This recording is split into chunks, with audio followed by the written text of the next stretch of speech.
Well, CP Kama, I would like to thank you so much for spending time with us for that update to dispel rumor, which you say most of those stories are untrue. We'll get back to you in the course of the day and programming here on Nigeria 2015 on Channels Television. Many thanks again.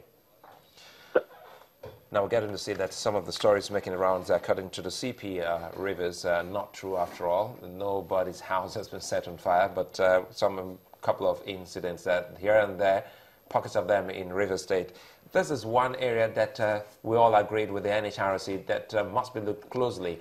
And from this, does it mean that we must also get to hear from almost all the CPs?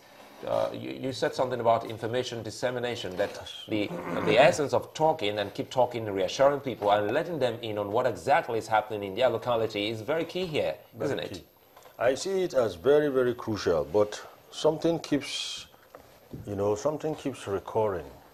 We are seeing a surge in the request, the consumption rate of information, but we are not seeing a commensurate surge to meet it.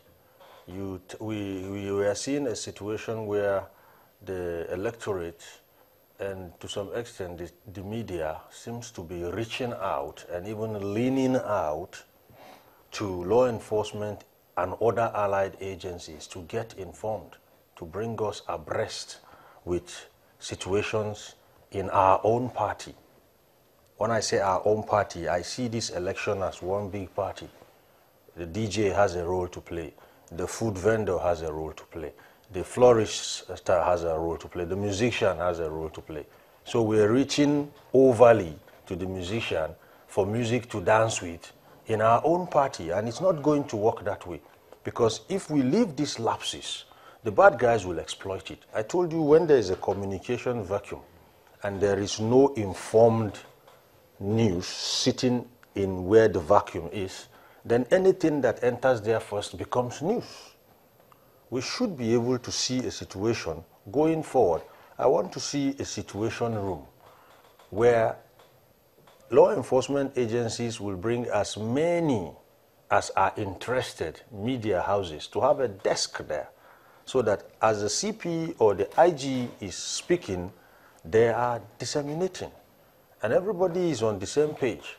But this idea of having to reach out, having to source and look for him, it shows you are hiding something. That's the signal I'm getting. Was that the assessment? Is that your assessment of the report? Because we've asked him questions now, and he's given his own assessment of what is happening in River State.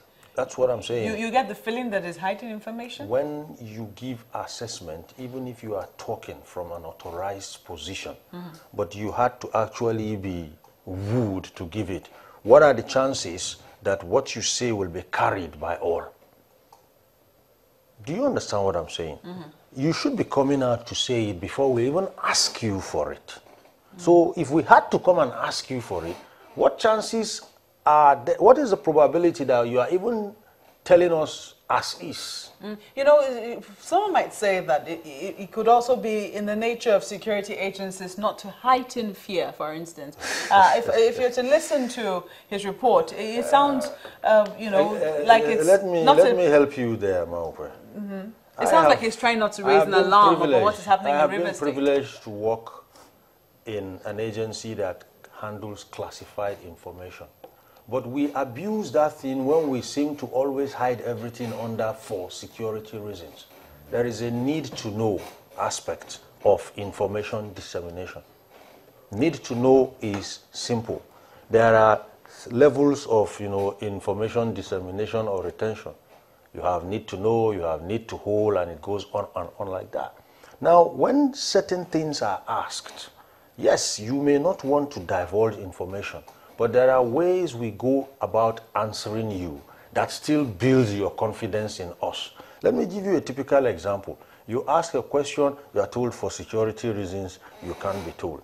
You ask a second question, you are told for security reasons, you can't be told. Security reason now becomes an umbrella for putting about everything. Now, security reason is a lazy security officer's refrain. Omar, did you get that? What was your assessment? Did you think that information was being hoarded here? My assessment is that in the beginning, he told us, the police chief in Rivers State told us, Miss Officer Hassan Akama, so far so good. Exactly. It was when you people started prodding exactly. With facts, you know, say, okay, that one is true, that one is not true. So how do we believe that? Either he's not on top of the situation, or that he doesn't want to give information, or that he's holding information. And that brings us to the crisis we have at hand. Because if what happens early morning, that even an INEC officer was wounded, if the police has come out before you people looking for, calling him to come on air and say, this is what happened early this morning, but there is no cause for alarm.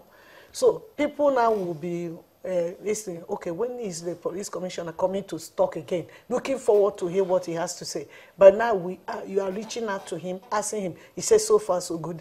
And now say, what about what happened? Yeah, that one is not true, that one is true. And he didn't solve our problem.